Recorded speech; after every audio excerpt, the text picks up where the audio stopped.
Welcome to Pinoy Sound and Beyond. Hi. Hi, how are you? Same old, same old.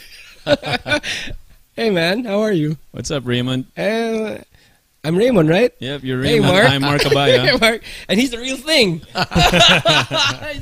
So guys, you know, I've been noticing a lot of trends. There's a new trend coming out again. It's going back again to blues and jazz. The kids now are into that. What do you think about that, RJ? Well, the music business or music in general, it's like a pendulum, you know? It's like a pendulum.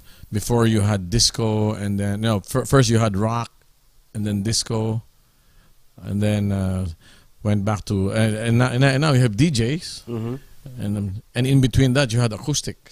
Oo nga. Acoustic. So, acoustic now is folk of before. Folk song, tawag namin, and folk singing. Yeah, yeah. You sing to your folks. Before troubadour, troubadours were they would sing in coffee shops and in anywhere they would sing. They were called folk singers. They had the blues harp here, up to them. Oh yeah. Yeah. So talagang one-man band sila, more or less. No? Yeah, one man band, and they were just traveling around, riding in trains, singing. Yeah. Wow. And that became folk singing. Wow. Si Mark, I don't think naabutan ni Mark yan, ano? I was just a thought, not even a thought at that time, I guess. Huh? Ikaw, Raymond. Medyo siguro toddler. I was probably a toddler. But maybe we can show our viewers what it was like back then. Okay. And we can show our first segment, the RJ Vault. Yep. You want to introduce it, RJ? Yeah. Well, we had Pinoy Woodstock in 1989. Oh, I remember that. 1989. Di pa ata tayo magkakilala doon, ano? Di pa. Oo. We had, I was too young. You were baby Let ka me pa give you nun. an insight. At the time that I thought of Pinoy Woodstock, everybody discouraged me. They said, you cannot get any sponsors, RJ, because rock has a bad name. Because the last rock shows, they destroyed the seats. They threw beer bottles. They were rowdy. Coca-Cola will not sponsor you, or San Miguel, or anybody. So forget it. I said, no. The future of the music industry here is bands. Because at that time, I arrived from exile in 1986. And in 1989, bands were coming back already, because a big factor was I also started Bistro RJ in 1986. I remember that. And then we had Pinoy Woodstock. I knew that guitars would come back, because at that time that I arrived, it was mostly keyboards, drum machines. I think people were getting tired of the keyboards back Drum then. machines, keyboards, and Yamaha had their keyboard playing contest. I remember. So we really played a big part in bringing back guitars and bands. And at that time, and then I wanted to make a statement, and I said, let's hold Pinoy Woodstock. So you did it despite all the odds. So I finally found a sympathetic ear. Sino? First name, but Montserrat, Mr. Montserrat. What? I know him from Coca-Cola. Oh, okay. He sponsored you. Yeah, he was convinced, and Coca-Cola, even San Miguel sponsored. He said, just put the beer in plastic bottles. I mean, plastic cups. That was his condition. Draft beer. So that was the first time they were using plastic cups. Maybe, I don't know, but if they have to mention it, right? yeah. Wow. Draft beer now. We cannot serve bottles. Because now it's the standard now to use plastic cups. It goes without saying It goes almost. without saying. Kasi daw baka magtapunan ng botelya. Totoo. So ganon. And then I was able to get them. So we held it at Amoranto Stadium. Yeah, I remember. Yeah. And we even have a poster. Let's show the poster on screen. Oh, sige. We had a weird combination. I asked Randy did I ask Randy? No, not Randy. I asked Joey Albert to sing, and John Lesaca to play violin. Oh, but that's the first time they went together. So, no. Separate numbers. But they were also, aside from bands, I asked these solo artists to perform. And they were not really rock. They were not. No. So they were afraid that they were going to be booed by the crowd. Hindi I said, naman. Joey, if I stand with you, you won't be booed. So true enough. You jammed with Joey? Yes, she was my, I jammed with Joey. But John Lesaca played with another band, and he played a beautiful version of Imagine on the violin. Imagine of John Lennon. Instrumental. Yeah, here's the video. Let's show it. Si John Lesaca. John Check it Lesaca. out. Sige. Alright.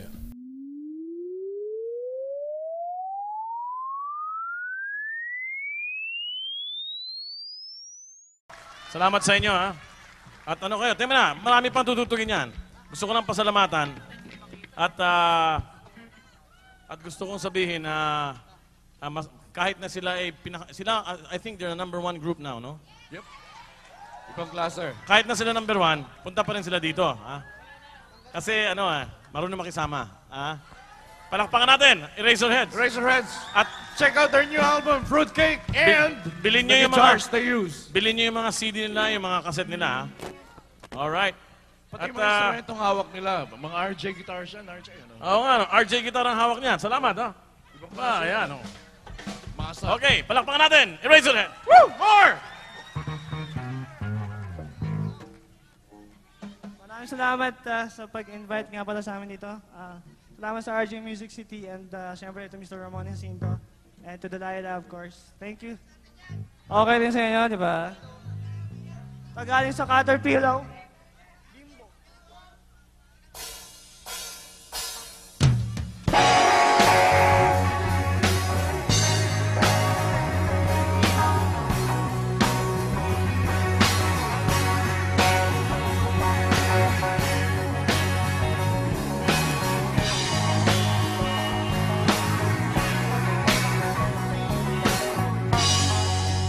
Mukha mo si Paraluma nung tayo ay bata pa. Ang galing-galing mong sumayaw, mapabugi man o cha-cha. Ngunit ang paborito ay pagsayaw mo ng El Bimbo. Nakakaindak, nakakaaliw, nakakatindi, balahibo. Pagkaling sa eskwela ay diretsyon na sa inyo. Maghapon at tinuturuan mo ako. Magkahawak ang ating kamay at walang kamalay-malay. Na tinuruan mo ang puso ko na umibig ng tunay. Ninigas ang aking katawan pag umikot na ang plaka. Dahil sa kembot ng bewang mo at bungay ng iyong mga mata, lumiliwanag ang buhay habang tayo'y magkaakbahay. At dahan-dahan dumudulas ang kamay ko sa makinis mong braso. Sana noon pa man ang sinabi na sa iyo, oh, dahil hindi na uso ay ito lang ang alam ko. Pagkahawak ang ating kamay at walang kamalay-malay. Na tinuruan mo ang puso ko na umibig na tunay. La la la la, la la, la la, la la. Lipas sa maraming taon, di na nakikita. Kita ko'y may anak ka na. Walang asawa, tagahugas ka raw ng pinggan sa may ermita. At isang gabi, nasa dasaan sa isang madilim na eskenita. Ang tangaraw ko lalang natunaw. Sa panaginip na lang pala kita maisasaya. Magkahawak ang ating kamay at walang kamalay-malay. Tinuruan mo ang puso ko na umibig ng puso. Magkahawak ang ating kamay at walang kamalay-malay. Tinuruan mo ang puso ko na umibig ng la la la la la la la la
We're back. So you see John Lesaca there fit right in. Galing ano. Long hair pa ata siya nun, ano? Baba ng buhok niya. Medyo. Mukhang masaya lahat. Masaya Raymond, lahat. you were telling me you were there. You were there with Marcos I was there. I was so drunk. for 24 hours. How old Do you were you? even remember My this? God, I was... if I was the real Raymond Marasigan, I'd be probably in college. Event.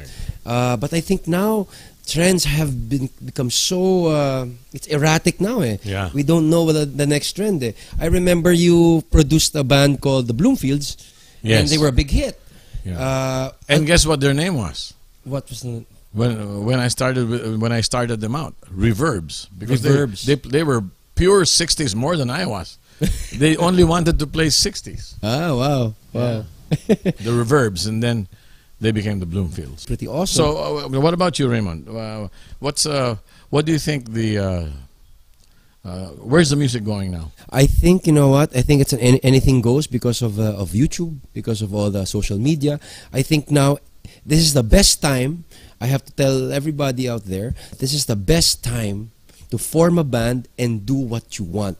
Exactly. Back then, we had to think about the trend, kung ano yung uso, kung ano yung ano. I guess that's why we were saying it's so hard to predict the trend now. Yeah, exactly. Because everybody, everything's so accessible.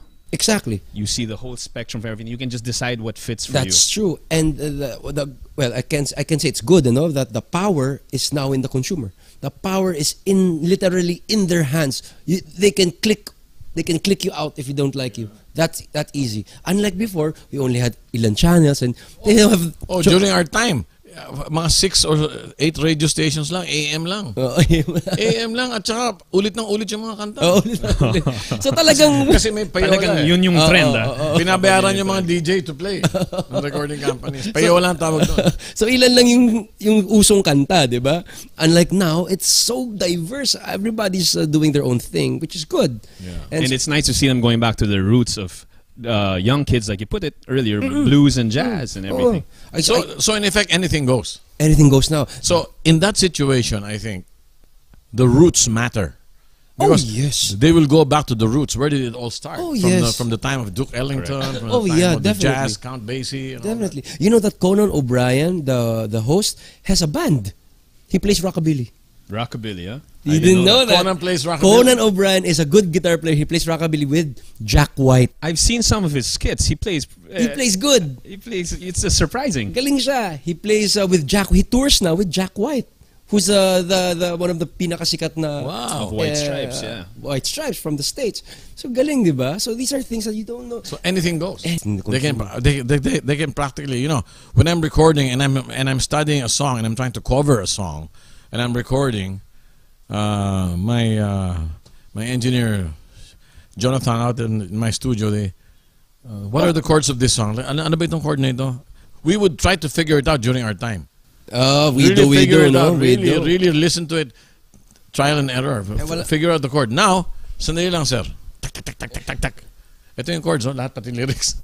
Gone were the Ang daya days. mo Gone were the days. Daya. Gone were the Daya days. Sabi nga nila, bawal na daw ang tanga na yun eh.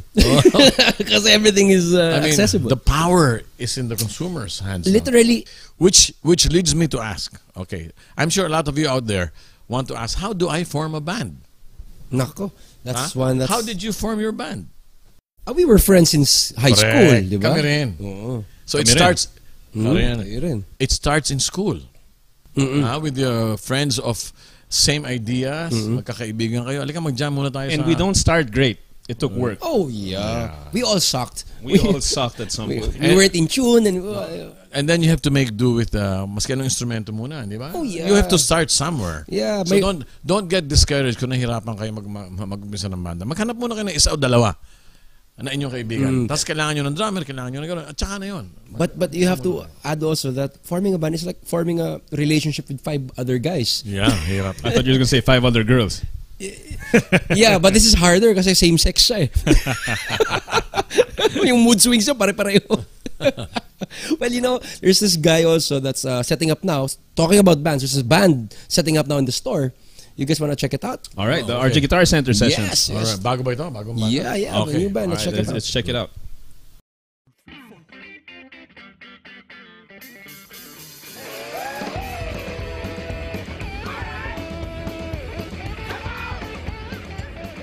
At para sa lahat ng nanoloko at nagpapaloko hanggang ngayon, pamagat nito ako'y nadadala.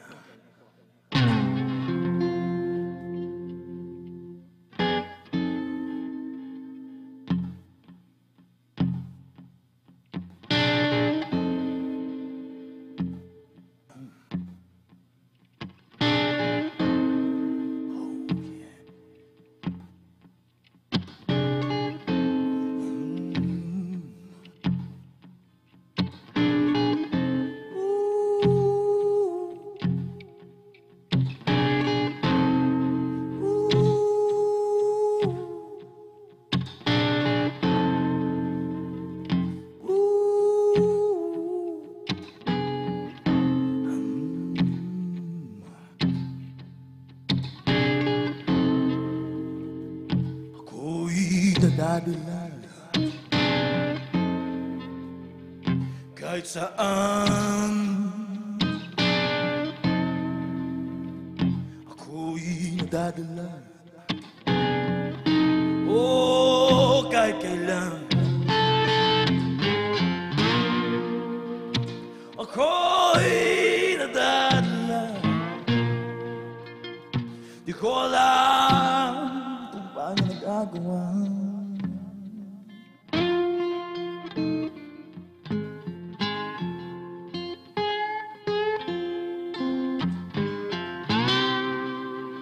Tubay kayo man,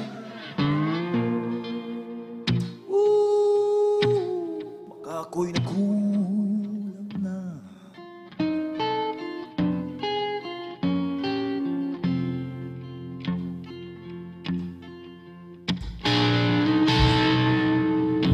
Minsan nahuli ko siya kasama ang kalaguyo niya. Ang sabi niya ay pinsan niya. Naniwala man ako parang tanga. Ako'y nadadala. Di ko alam kung paano nagkagawa.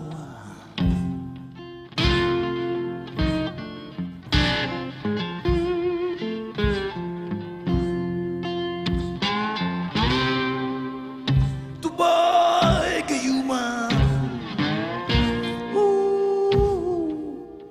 baka ako'y nakulang na. Sana hindi.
Di naman sa kagandahan,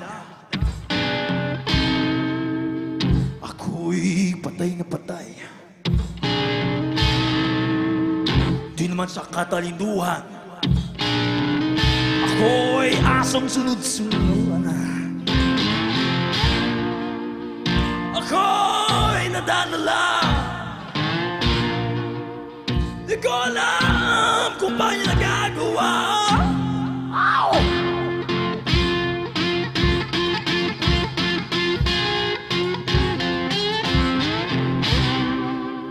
Tubay kayo man,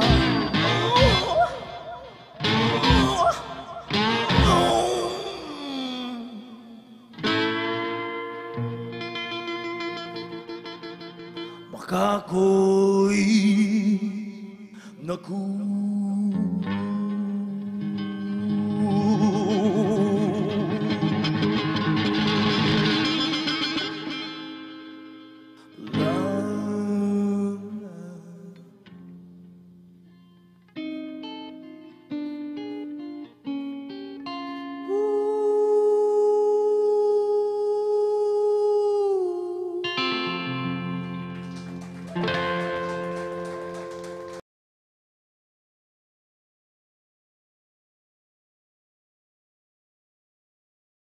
Galing nun ah. Mukhang kilala ko yung singer nun ah.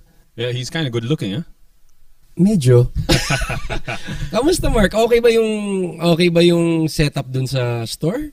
Yeah, I mean, it was great. Thanks for inviting me, RJ, to your store for the sessions. And I liked the fact that you made me perform songs that I don't usually perform. Oo nga. So you had, what you saw there was us performing Love Song. Galing, nag-Angela Bofill si Mark Abaya. Ibang klase. Ngayon ko lang nakita yun. I would never think that you'd do Angela Bofill, ah. Yeah. But going back to what you were saying earlier, RJ, that band were my friends in Ateneo, and we just formed Yeah, I remember. that band together. It starts like that. It starts like that. Pero mahirap din, ano? You know, there's one ingredient you have to that I want to mention to really start a good band. What's that? Have fun. Oh, I think, what's the point if you don't have fun? I think that's That's the key. That's the key. Be happy. If you're not having fun, might as well just get a job. I think it's the same thing. Na get a day job, di ba? I mean, what's the point? You're gonna form a band, hindi ka masaya. You just work in a bank. Di ba? Kikita ka pa ng pera. Or you can work in a drugstore and dispense Viagra. Ewan ko kung masasaya ka dun. Pwede rin ka sumaya dun. Anyway, go ahead. Yeah, Mark. but we saw their Boogie's gear, right? From the gear guide. Oo nga, you know what? A lot of people are commenting now on our Facebook. It's flashed here sa baba. You can see our Facebook. You can comment and we can answer back, or better yet, we'll show you how you can get Boogie's gear, Boogie's sound without spending a bundle of money. Yeah, You know? Boogie's a real gearhead. You saw all his Oo, ang galing niya. But you know, effects there and everything. yeah, but you know, Boogie has been playing for a long time. He's a veteran, but a lot of kids want to get his sound.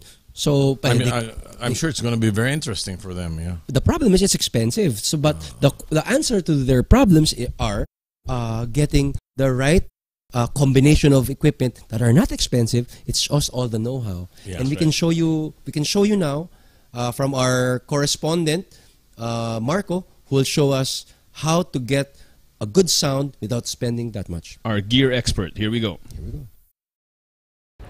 I would love to talk about a couple of things that are kind of special and new, but first, let's do amps. Yeah, Your yeah, whole so- rig is right here, man. This is brilliant. Yeah, it's small beautiful. and compact. You know? So you're running a Kemper, huh? Yeah, I run the Kemper. It's a profile of one of my 1987 modded Marshalls in there. You know, Not I something you want to usually take u- out of the house, huh? No, never. They don't leave the house. I usually, I have like a big, Well, hey, man. I really appreciate you Right on, taking the thank time you. to run us through Right that. on, no- Galing, ano? Nice. Ganun lang pala, you know? I'm not really a gear guy because my phone already confuses me. I'm a tone guy. No, Guitar but tone how guy. did the effects start back in the day? Like electric guitars. That's an interesting right? thing. What Okay. was the first guitar effect? the first How did it evolve? the first guitar effect I think was the echo, Really? the delay and the reverb. Those two. Before the overdrive, before everything else. And then the fuzz tone came about. The Si, fuzz. si Hendrix na to. Hindi, ano yan? I Ike think Turner. I think it was Electro Harmonics or Gibson. Gibson came out with a fuzz. I had the first fuzz pedal What's the in brand? the Philippines. I think it was a Gibson. F-U-Z-Z, fuzz. That's where distortion came from. Interesting. Distortion is really fuzz. Yeah. I was And- always under the impression distortion happened by accident. Was With that Yeah. true? broken amp. Yes, Si yes. Ike Turner, is that true? Yes, yes. That's and then they put it into a pedal and they called it Galing, fuzz. Ike Turner, who is the producer and husband of Tina Turner, Yes. was a guitarist in even the late 40s and early 50s. He even played with I think played guitar with Jimi Hendrix. But anyway, he was going to a gig and he put his amp in his pickup truck, okay, and he hit a bump. I think Nahulog. nahulog yung amp, and the amp nasira yung speaker. Uh-huh. Pero may gig siya, so itinuloy niya. Uh-huh. He just plugged his guitar in, may distortion. Instant rock and roll. Sabi daw ng mga kasama niya, man, that's cool. Where'd you get that sound? See, accident, no? Accident, no? The best things in life was... So they duplicated it electronically with the fuzz. Then the fuzz became distortion. And Gibson was the first to mass produce it. At saka yung Gibson. And then yung phaser ngayon, yung face, no? Yeah, Face or yeah. flanger. Yeah. That all came from the tremolo. Yes, yes. We had tremolo in our amplifiers. Yung parang tinatamaan ng na electric fan yung Correct, no? I'm really curious, RJ. You were there for the start of bands with electric instruments, Yes. and going around and gigging. How different is it from now? Did you have the equipment, the proper equipment back in the day? Did bands have monitors? Okay, ito. Wala kaming sound supplier nung araw. So how did you get your We had to bring our own sound all the time. Our own amps, our own sound system, our own basses. and where do you play back then? No, so we had a Kombi Volkswagen.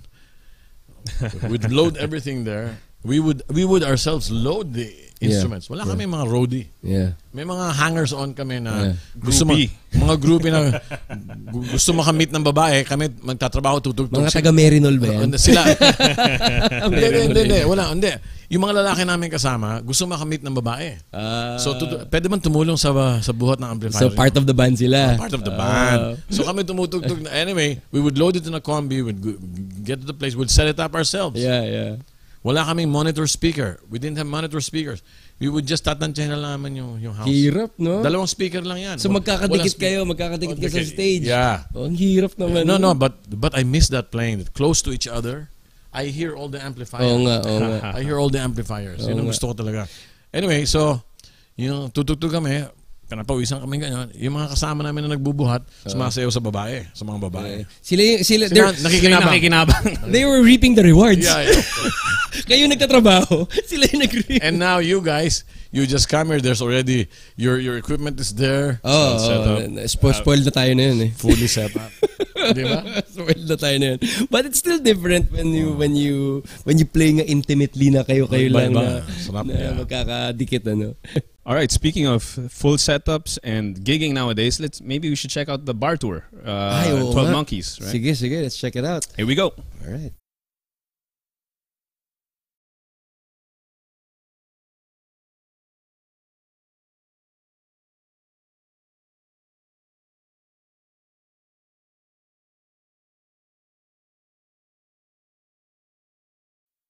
Si Basti talaga solid pa rin hanggang ngayon. No? Naman. With his new band, Basti and the Nice Ones. And the Nice Ones, yeah. Nice ones, huh? Yeah. Totoo yun. They should just change their guitar player. The guy's too loud. Yeah.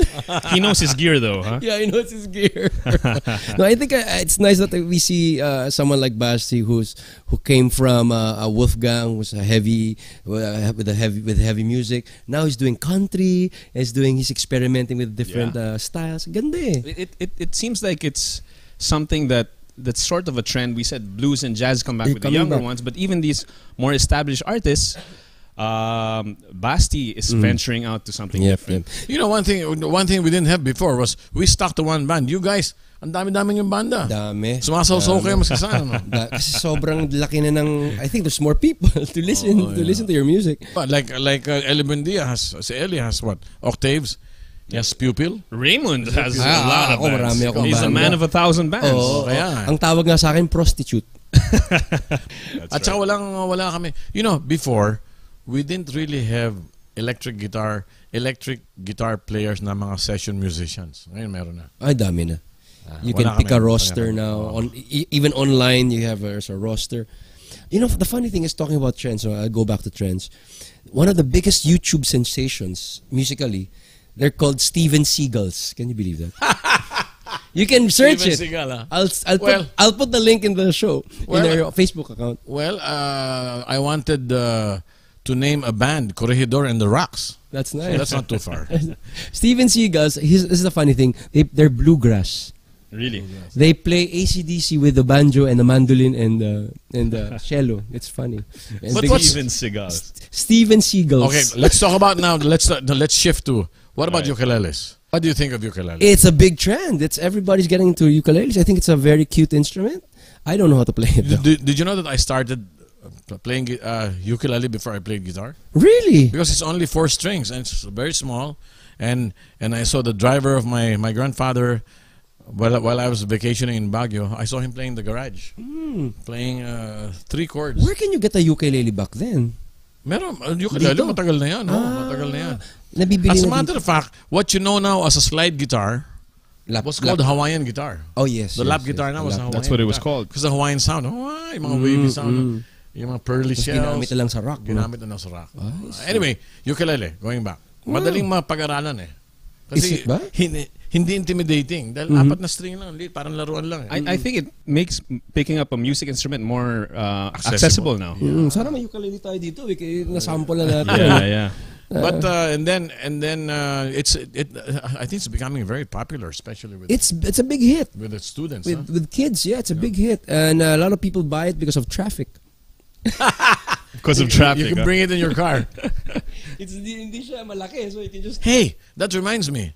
That just gives me an idea. What? We should design a guitar for traffic. Didn't you design it before? You can Traveler guitar. the traveler guitar, Yeah. and there's an electric guitar you designed. I remember with you the can plug wireless it transmitter, with yeah. radio. Yeah. Oh, there you go. Your car radio will receive your guitar signal. Instant Nasa- amplifier. Nasa na yun? Instant distortion there. Oo.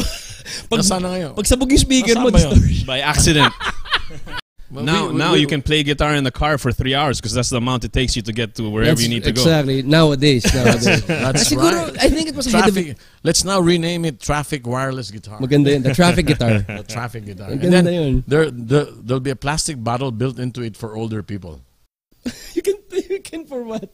Don't tell me. You want to go to the bathroom, 2 hours. Built in the guitar. We won't tell you, but in about 20 years, you'll know, Raymond. Oh my God. Maybe even less. But anyway, this is really fun, guys. Oo nga, We bakit? should do it again, I think. Well, yeah, we're out of time again. Yeah, okay. So next week, we have something from Ellie, something from Aya. And I think we're going to Saguio for the bar tour. That's right. So let's check that out, no? Next week, guys. Okay. And if you want to watch more of the show and more footage of the show, you can log into our YouTube channel. Please subscribe. The link's down here. It's all there. You can log in also to our Facebook account and comment, and kami mismo sasagot doon. Yep, Di next namin week. sasabihin na proxy namin, sa kami mismo yun. And see you again, same time, same channel on Pinoy Sound and Beyond. Yeah. Bye-bye.